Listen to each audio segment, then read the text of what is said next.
Hello நமஸ்காரம். இன்றைக்கி மடிப்பாக்கம் சுந்தரி மாமியாத்து கிச்சனில் ஒரு ஸ்ப்ரிங் ரோல் எப்படி பண்ணுறதுங்கிறத பார்க்க போகிறோம். ஒரே கிண்டலும் கேலியுமாக இருக்கும். ஃபஸ்ட் டைம் இதை ட்ரை பண்ணேன், ஏதாவது புதுசாக பண்ணி கொடுக்கலாம் அப்படிங்கிறதுக்காக. ரொம்ப நல்லா இருந்தது, நீங்களும் பண்ணி பாருங்க.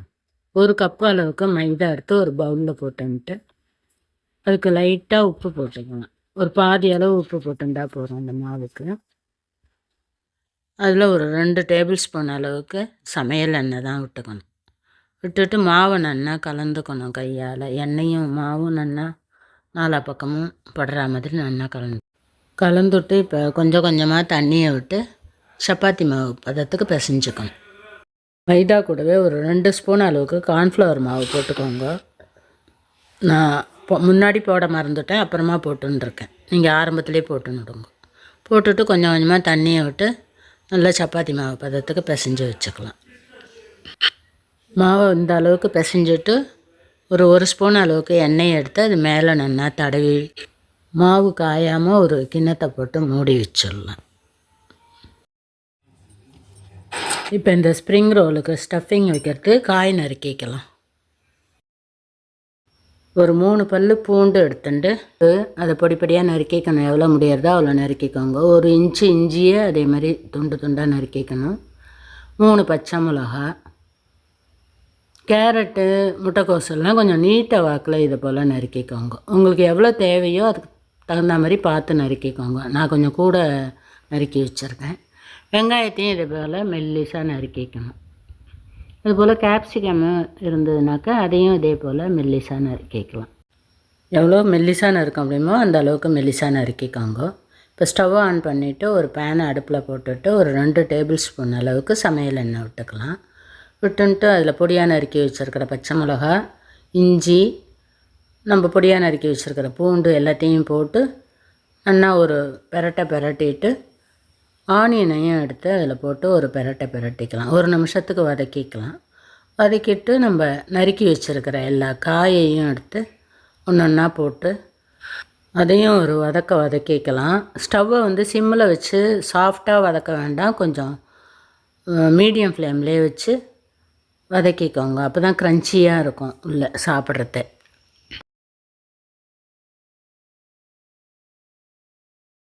இப்போ இந்த காய்க்கு தேவையான அளவுக்கு உப்பை போட்டுக்கலாம். ரொம்ப அதிகமாக உப்பு போட வேண்டாம், அரை உப்பாக போட்டுக்கோங்க. இதில் 1 ஸ்பூன் அளவுக்கு சில்லி சாஸ் இல்லைனாக்கா மிளகாப்பொடி, காரப்பொடி கூட போட்டுக்கலாம். நீங்கள் 1 ஸ்பூன் அளவுக்கு சோயா சாஸ் விட்டுருக்கேன். இப்போ இது எல்லாத்தையும் நல்லா கலந்து விட்டுட்டு 1 நிமிஷம் அடுப்பில் விட்டுட்டு நம்ம ஸ்டவ் ஆஃப் பண்ணிடலாம். லாஸ்ட்டாக கொஞ்சம் பெப்பர் ஒரு அரை ஸ்பூன் அளவுக்கு போட்டுக்கோங்க. பெப்பரையும் போட்டு நல்லா நாலா பக்கமும் எல்லாத்தையும் கலந்து விட்டுடலாம். ரொம்ப வதங்கணும்னு இல்லை, இந்த காய் எப்படியும் எண்ணெயில் போட்டு பொரிக்க போகிறோம். நல்லா கலந்துட்டு ஒரு பவுலில் எடுத்து வச்சிடலாம். இப்போ நம்ம பிசைஞ்சு ஊற வச்சுருக்கிற மாவு நல்லா ஊறி நல்லா சாஃப்டாக இருக்கும். அதுலேருந்து இப்போ பூரிக்கு எடுக்கிற மாவில் கொஞ்சம் கூட எடுத்துக்கோங்க. சப்பாத்தி அளவுக்கு நிறைய எடுக்க வேண்டும். இந்த அளவு மாவு இந்த அளவுக்கு விட்டுட்டு இது மேலே ஒரு ஸ்பூனால் கொஞ்சம் எண்ணெயை எடுத்து நல்லா ஸ்ப்ரெட் பண்ணி விட்டுக்கோங்க. கொஞ்சம் தாராளமாகவே எண்ணெயை விட்டுக்கோங்க, அப்போ தான் ஒட்டாமல் வரும். அதுக்கு மேலே கொஞ்சம் மைதா மாவையும் நல்லா தூவி விட்டுக்கோங்க. நான் மைதா தான் எடுத்துட்டுருக்கேன். அதையே எடுத்து நல்லா தூவி விட்டுட்டு இது போல் நல்லா தடவி விட்டுட்டு அடுத்ததாக ஒரு பூரி அது மேலே வச்சு அதே போல் அதையும் அதே மாதிரி எண்ணெயை தடவிட்டு அது மேலேயும் கொஞ்சம் மைதா மாவு எடுத்து தூவி விட்டுக்கலாம். இப்போ அடுத்ததாக 3வது பூரியும் அது மேலே வச்சுட்டு அது மேலேயும் கொஞ்சம் எண்ணெயை தடவிட்டு லைட்டாக மாவை தூவிட்டு நம்ம இட்டுக்க வேண்டியதுதான். இது போல் 3 பூரியும் வச்சு சேர்த்து மெல்லிசாக இடுறதே நல்ல மெல்லிசாக கிடைக்கும் நமக்கு. நல்லா இழுத்து இந்த அளவுக்கு பெருசாக எடுத்துக்கோங்க. இப்போ நம்ம இட்டு வச்சுருக்கிற இந்த பூரியை ஒரு தவாவை நல்லா சூடு பண்ணிட்டு அதில் போட்டு ஒரு லிட்டை போட்டு மூடி வச்சிடலாம். ஒரு நிமிஷம் கழித்து நம்ம மூடியை திறந்து பார்த்தோம்னாக்க அது நல்லா வெந்த மாதிரி தெரியும். மேலாக கொஞ்சம் வெள்ளையாக பூத்து இருக்கும். இந்த ஸ்டேஜில் நம்ம எடுத்துடலாம். இப்போ எடுத்து ஒரு நிமிஷத்துக்கு ஆற விட்டுக்கலாம். சூட்டோடு எடுக்க முடியாது, ஆறுனா தான் எடுக்கலாம். நல்லா ஈஸியாக வரும். இது அப்படியே நாலா பக்கமும் கொஞ்சம் கட் பண்ணிக்கோங்க ஸ்கொயர் மாதிரி. நாலா பக்கமும் கட் பண்ணிவிட்டு நம்ம எடுக்கிறதே நல்லா ஒன்றோட ஒன்று ஒட்டாமல் ஈஸியாக நல்லா பிரிஞ்சு வரும்.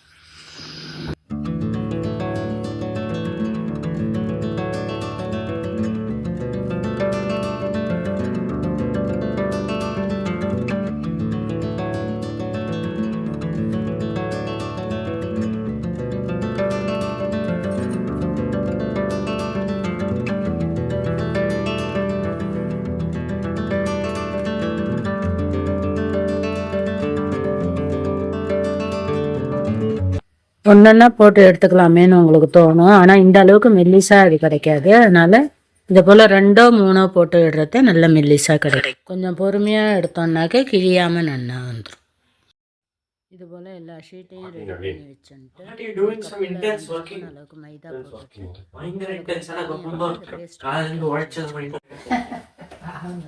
இந்த புது குடும்பத்துக்காக நான் உழைச்சி ஓடா தேரேன். திருப்பி சமோசாவா ஸ்ப்ரிங் ரோல் போடு. எனக்கு எது பண்ணுமோ அதை நீ பண்ண மாட்டேங்கிற. உனக்கு என்னடா வேணும்? யூடியூபுக்காக பண்றியா? என்ன வேணும் சொல்ல உனக்கு? இல்ல அப்படி சொல்ல. உன்னுடைய ஸ்டைல் என்ன? சோமாசி பண்றது. பாட்டி தவிர பேசாத. பாட்டி தான் ட்ரை பண்றா பாராட்டு. இல்ல அதுக்கு சொல்லல, நான் பண்ணட்டும். இல்ல அந்த மாதிரியான திங்கிங்கே போறேன். ஏன்னா ஏற்கனவே போட்டிருந்தா அது திருப்பி கிடைக்காதுன்னு நினைக்கிறேன். அப்படிதானே? அது உண்மைதான். அது காப்பி அடிக்கிறா பாட்டி யார்கிட்ட இருந்தா. அதை சொல்லடா நானு.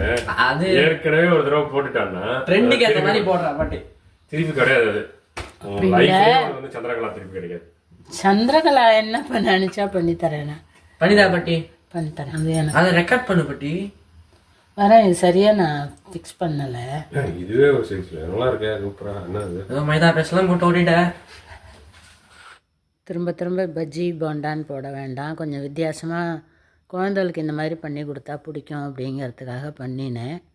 அதுக்கு போட்டு என்னை பக்கத்துலேயே நின்றுடும் என் சின்ன பேரன் அவள் தாத்தா மாதிரி என்னை கிண்டல் பண்ணிகிட்டே இருந்தான். இதே போல் எல்லா ஸ்ப்ரிங் ரோலையும் நம்ம ரெடி பண்ணி வச்சுன்ட்டு அப்புறமா அடுப்பில் எண்ணெயை வச்சு போட்டு பொரித்து எடுக்க வேண்டியது. இந்த ஷீட்டு பண்ணுறது அதெல்லாம் தான் கொஞ்சம் டைம் ஆச்சு. மற்றபடி எல்லாமே ஈஸியாக பண்ண முடிஞ்சது. நம்ம இந்த ஸ்நாக்ஸ் ஐட்டம்லாம் ஹோட்டலில் தான் போய் சாப்பிடணுன்னு இல்லை, வீட்லேயே அழகாக குழந்தைகளுக்கு நம்ம பண்ணி கொடுத்தா ரொம்ப சந்தோஷமாக விரும்பி சாப்பிடும் குழந்தைகள்.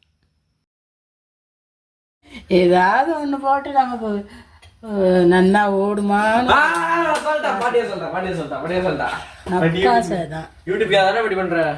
ஆமாண்டா கண்ணா, நான் தான் ஒத்துக்கிறேன். ஏன் பொறிச்சிக்கோங்க மக்களே. இதே போல் எல்லாத்தையும் ரெடி பண்ணி வச்சுட்டு நம்ம அப்புறமா எண்ணெயை வச்சு பொரித்து எடுத்துக்கலாம். நான் எண்ணெயை விடும்போது ஸ்லோ மோஷனில் எடுன்னு சொன்னதுக்கு ஆல்ரெடி ஸ்லோ மோஷனில் தான் வருது. எண்ணெயை நல்லா மீடியம் ஃப்ளேமில் வச்சு நல்லா சூடு பண்ணிட்டு அதுக்கப்புறமா நம்ம ஒன்றா எடுத்து வச்சுருக்கிற ஸ்ப்ரிங் ரோல் எடுத்து அது எண்ணெயில் போட்டுக்கணும். எண்ணெயில் போட்டுட்டு உடனே திருப்பி விடாமல் கொஞ்சம் எண்ணெயை எடுத்து மேலே விட்டுட்டு அதுக்கப்புறமா கொஞ்சம் செவந்ததுக்கப்புறமா திருப்பி போட்டுக்கலாம்.